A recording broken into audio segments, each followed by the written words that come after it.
Hello বন্ধুরা, good evening. এটি ফ্যামিলিতে সবাইকে অনেক অনেক স্বাগত, অনেক ভালোবাসা। তো চলে এসেছি ছোট্ট একটা ব্লগ নিয়ে। তো বিয়ে বাড়ি দেখতেই পাচ্ছ। তো পুজোর শরীরটা এখন একটু ভালো আছে, তো দেবমার কাছে রেখে চলে এসেছি বিয়ে বাড়িতে। তো দেখতে পাচ্ছ এখানে আমরা সেজে গুজে পুরো রেডি। আর দেখো এখানে বসে গেছি, এটা বরাসনের জায়গায় আমরা ফটো তুলবো বলে বসে গেছি তিন যা। তো আরও অনেকে এসেছে, আমার দেওরা এসেছে, বর এসেছে, ছেলে এসেছে, জায়ের ছেলে টেলে, আমরা 8-9 জন গেছি বিয়ে বাড়িতে। ভাগ্নির বিয়ে ছিল। তো দেখতে পাচ্ছ এটা বিয়ের জায়গা, যেখানে বিয়ে হয়েছে। আমরা গিয়ে দেখি বিয়ে হয়ে গেছে, তখন 9টা বাজে। আমরা বিয়ে বাড়িতে গিয়ে পৌঁছেছি। তো এই দেখো আমাদের বর আর কনে। তো বর কনেকে তোমাদেরকে দেখালাম।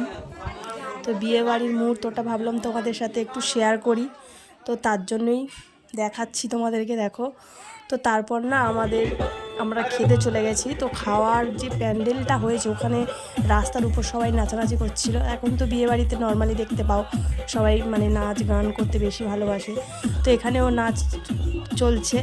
তো এরই মধ্যে দিয়ে আমরা চলে যাচ্ছি খাওয়ার প্যান্ডেলের দিকে, কারণ রাত হয়েছে অনেক। আর পুচুটাও বাড়িতে আছে, পুচুর শরীরটাও অতটা ভালো না। তো তার জন্য পুচুর পাপ্পা বললো চলো তাড়াতাড়ি আমরা খাওয়া দাওয়া সেরে নিই। তো চলো ফাইনালি চলে এসেছি খাবার টেবিলে। তো একটা করে টেবিলে 4টে করে সিট। তো প্রচুর পাপা আমি একসাথে বসতে পারিনি, সব আলাদা আলাদা বসা হয়েছে। তো দেখতে পাচ্ছ চারিদিকটা আমরা সবাই মোটামুটি বসে গেছি এক লাইনে। আর প্রচুর দাদা ওরা বসতে পারেনি, কারণ জায়গা ছিল না বলে ওদের বসাটা আর হয়নি। তো প্রচুর পাপা বললো তাড়াতাড়ি খেয়ে নাও, মেয়েটা রয়েছে শরীরটা ভালো না ওর। তো দেখো আমার পাতে রয়েছে কাতলা মাছের পেটি। তো বেশি ভিডিও করতে পারিনি কারণ সবাই দেখছিল। তো খাওয়া দাওয়া সেরে আমরা বেরিয়ে আসছি। তো বিয়েবাড়ির এই ব্লগটা কেমন লাগলো তোমরা অবশ্যই আমাকে কমেন্ট করে জানাবে। তো আরও একটা নতুন ব্লগ নিয়ে চলে আসবো তোমাদের কাছে। সবাই ভালো থাকবে, সুস্থ থাকবে। আজকের মতো টাটা সবাইকে।